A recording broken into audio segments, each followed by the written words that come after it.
Good morning everyone, welcome back to my channel Aparna Roy blog. আমার কাছের এবং দূরের সকল বন্ধুরা কেমন আছো? আশা করি তোমরা যে যেখান থেকে ভিডিওটি দেখছো সকলে ভালো আছো। আমরাও বেশ ভালো আছি। সকালবেলা ঘুম থেকে উঠে জল ঢালতে চলে এলাম, যেহেতু তোমাদের দাদাভাইয়ের পিঠে প্রচুর ব্যথা ও জলের বোতল আর উঁচু করতে পারছে না। তো আমি ভাবলাম দুটো মগ করে করে মাটকিটা ভরে রাখি আর দুটো মগ রেখে দিই, রান্নার জলও হয়ে যাবে। এখন গতকাল রাতের বেলা রাত 2টো অবধি দুজনে গল্প করছিলাম, গল্প মানে আলোচনা করছিলাম। তোমাদের দাদাভাইকে বলছিলাম এখন একটা অ্যাকোয়াগার্ড নিয়ে নাও, তাহলে কি হয়, এই যে জ্বর জ্বরি এইসব হয় না, আর জল কিনে খাওয়া একটা কেমন জল না কেমন জল, আর অ্যাকোয়াগার্ড থাকলে বেশ সুবিধা হয়।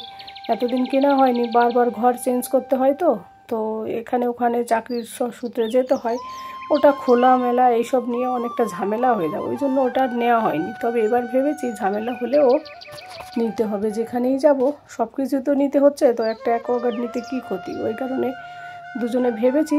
তো দেখি কবে নেয় ও তোমাদের দাদাভাই, তোমাদের সঙ্গে অবশ্যই শেয়ার করব। আর এইদিকে দেখো সকালবেলা আমার রান্না করতে হয়নি।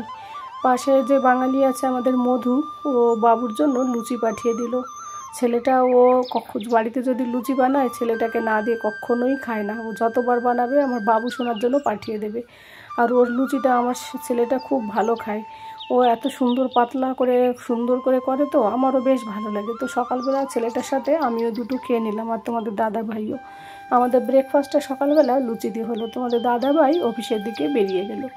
আর আমি তো জানো হাউস ওয়াইফরা আমাদের আর কি কাজ থাকে, তারপরে তো রান্নাঘরে শুরু হয় ডিউটি আমাদের। সকাল থেকে রাত যতক্ষণ জেগে থাকবো ততক্ষণ রান্নাঘরেই দাঁড়িয়ে থাকতে হয় পা দুটো নিয়ে। আর একটা পরিষ্কার রান্নাঘর হয় সুখী সংসারের পরিচয়, আমার কাছে মনে হয়। জানি না তোমাদের কার কাছে কি মনে হয়, যদি তোমাদেরও সেই একমত হয় অবশ্যই তোমরা কিন্তু আমাকে কমেন্ট করে জানিও।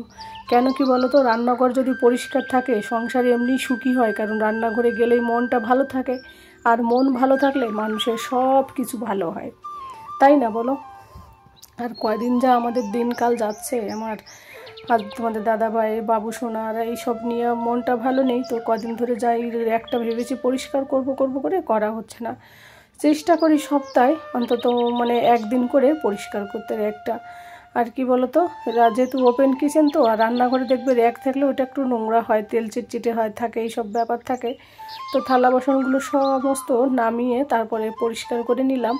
আর মনে হয় কটা থালা বাসন এখানে রয়েছে, কিন্তু যখন এটা নামিয়ে নিয়েছি দেখলাম কত কিছু, সংসারের কত কিছু লাগে। আরও তো ওই সাইডে আরও আছে, সত্যি সংসারের শেষ নেই। অনেকে ভাবে হয়তো, এর আগের ভিডিওতে বলেছি দুটো একজন মানুষ কী আর জিনিস, আমার মানে একজন থাকুক আর দুজন থাকুক, সংসারের জিনিস কিন্তু সেই 10 জনের সমানই থাকে প্রত্যেকটা সংসারে, হয়তো বালিশ কাঁথা একটু কম থাকে।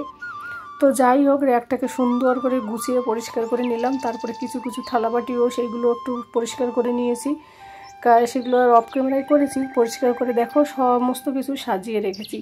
এবারে যে আলু পেঁয়াজ আর রসুন রাখা হয় এইটাই, তো ভাবলাম এটাও একটু মুছে নিই, ইয়ে কী দোষ করেছে বলো, ওদেরকে পরিষ্কার করেছি, একে যদি পরিষ্কার না করি তাহলে তো ইয়েও রাগ করবে, সেটা চিন্তা করে এটাকেও পরিষ্কার করে নিলাম। পরিষ্কার করে সমস্ত ঝেড়ে ঝুড়ে রেখে দিলাম।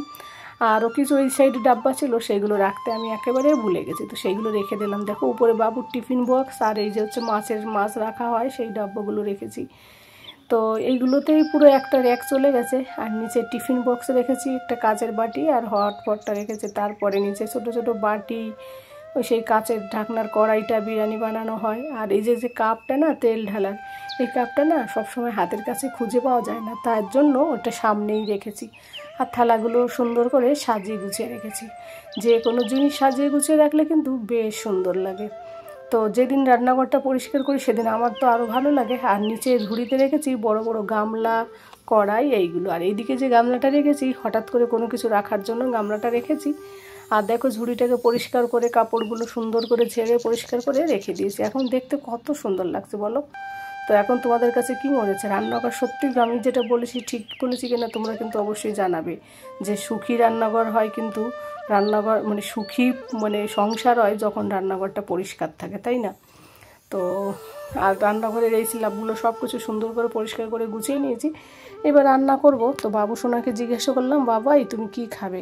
তো বললে মাম্মা ডাল রান্না করো। আর আমি বললাম ঠিক আছে ডাল রান্না করবো। এবার ফ্রিজে গুছিয়ে গুছিয়ে দেখি কয়েকটা ভেন্ডি রয়েছে, আর ভেন্ডিটা না বড্ড শুকিয়ে গেছে। তো ভাবলাম তাহলে ওইগুলোকেই একটা আলু দিয়ে ভেজে নিই, আলু ভাজা ভেন্ডি আর হচ্ছে ডাল হবে, টক ডাল।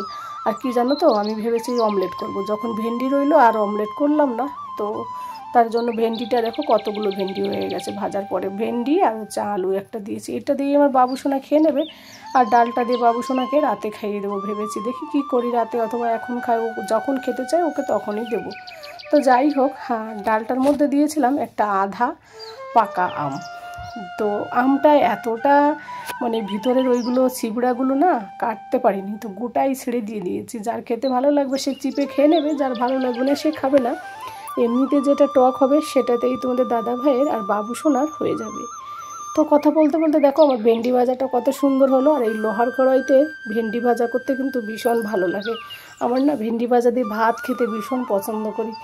তো যাই হোক, ভাত হয়ে গেছে। তো ইদানিংকালে ডায়েট করা হচ্ছে না, ওই হালকা এক এক চামচ করে ভাত খেয়ে নিচ্ছি। আর ভালো লাগে না জানো তো, রোজ রোজ ওই একই খাবার খেতে, আর সিদ্ধ খাবার খেতে খেতে 4-5 বছর ধরে বিরক্ত লাগছে এখন আর। তো যাই হোক, ভেন্ডি ভাজাটা একটা থালায় নামিয়ে নেব। আর ওইদিকে ডালটাও প্রায় হয়ে গেছে, ভাত তো হয়ে গেছে। আর তোমাদের দাদা ভাইও চলে এসেছে, ওদেরকে খেতে দেবো। আর রান্নাবান্না আমার কমপ্লিট, ওদেরকে খেতে দিয়ে আমি চান করতে যাবো। আর ঘুম থেকে একটু লেট করে ওঠা হয়, কারণ রাতের বেলা ছেলেকে নিয়ে একটু জেগে থাকি, ওর একটু শরীরটা ভালো না, তো ওই জন্য ঘুম থেকে উঠতে লেট হয়েছে। তো সমস্ত কাজ লেট, আমার চান করতেও লেট জানো তো। আর এইদিকে দেখো গোটা লঙ্কা দিয়ে দিয়েছি, যেহেতু ছেলেটা ঝাল খায় না। তারপরে বন্ধুরা দুপুরবেলা খাওয়া দাওয়া করার পরে ফিরে এলাম একেবারে রাতের বেলা। তোমরা তো জানো ছেলেটাকে ইঞ্জেকশন দিতে হবে, যারা যারা জানো আর কি, ওর টাইফয়েড রয়েছে। তো সেই হসপিটালে গিয়েছিলাম, ওখান থেকে ইঞ্জেকশন দিয়ে আর ফেরার পথে একটুখানি কমপ্লেক্সে গিয়েছিলাম আর কি, ওই রেশনের কিছু বাজার করার জন্য। তো ওখানে এই যে শোরুমটা আছে, এর আগে গত বছর অনেকবার এর ভিডিওগুলো দেখিয়েছিলাম। তো এইগুলো দেখে আমার ভীষণ ভালো লাগলো, তাই ভাবলাম তোমাদের সঙ্গে একটু শেয়ার করি। কি সুন্দর করে মাথা নাড়াচ্ছে বলো, কিউট কিউট লাগছে ওদেরকে। আর এই যে শোপিসগুলো অনেকগুলো ছিল, সেগুলো দেখলাম এখন নতুন মনে হয় শোপিস আসবে, সব নামিয়ে নিয়েছে, নিচে পরিষ্কার করছে ওরা। তো এইগুলো দেখলাম। আর তোমাদের দাদা ভাই পাশে কেনা হয়ে গেছে, যা যা কেনা হবে ও বিল করছে। তো পাশের রুমটায় আমি চলে এলাম এইগুলো তোমাদের সঙ্গে একটু শেয়ার করতে। শোপিসগুলো খুব সুন্দর, শোপিসগুলো এখানকার প্রত্যেকটা শোপিস।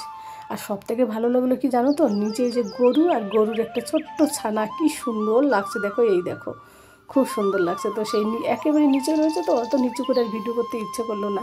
তারপরে চলে এলাম বাড়িতে। বাড়িতে এসে বাবু সোনা একটুখানি ওই পপকর্ন টাইপের এনেছিলো, ওইগুলো আমরা খেয়ে নিলাম, চা খেয়ে নিলাম। তারপর বাবুকে বললাম তোমরা একটু ওই ঘরে গিয়ে বসো, আমি সোফাটা পরিষ্কার করি। সারাদিন ছেলে আজ এটাই নিয়ে গড়াগড়ি করছে, তো একটু এলোমেলো করে ফেলেছে। তো আমি এটা একটু ঝেড়ে ঝুড়ে একটু পরিষ্কার করে নিচ্ছি তার জন্য।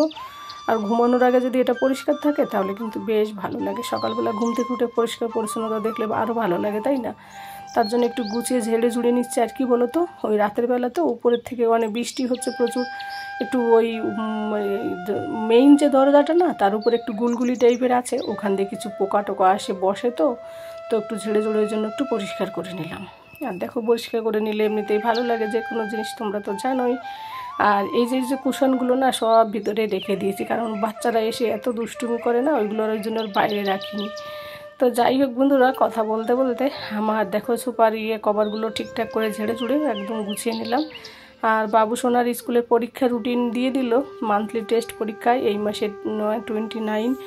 তো শরীরটা ঠিক হলে ভালো করে পড়াটাও জোর দিতে ওর, কারণ পরীক্ষা এলে তো পড়তে হবে, তাই না? এমনি পরীক্ষা ছাড়াও পড়তে হবে। ছেলেটা প্রচুর ছোলো লেখে। তো আর এইদিকে দেখো এই 2টো প্যাকেট খেয়েছিলাম আমরা, সেগুলো এখন ডাস্টবিনে ফেলবো। আর টেবিলে শুধু ওষুধ আর ওষুধের ছড়াছড়ি। তো যাই হোক, কী কী বাজার করে এনেছি সেটাও তোমাদের সঙ্গে শেয়ার করবো। আর 2টো কলা ছিল পচে গেছে, সেটাও হচ্ছে ফেলে দেবো, আর খায় না কেউ এরা। তো ব্রাউন ব্রেড এনেছিলাম, দুধের পাউডার, বিস্কিটে আর কি, চায়ের জন্য, বাবুর জন্য একটু চকলেট কেক এইসব আর কি নিয়েছিলাম, আর একটু লবণ।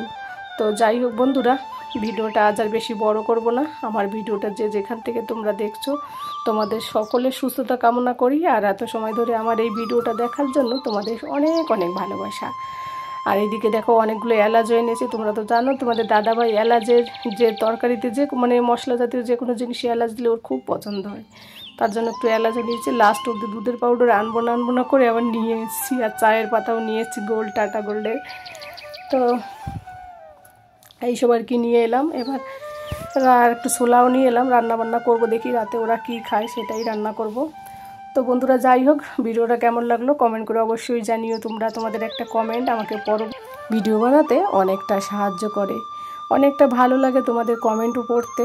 তো যাই হোক বন্ধুরা, সকলে ভালো থাকো, সুস্থ থাকো আর সাবধানে থাকো।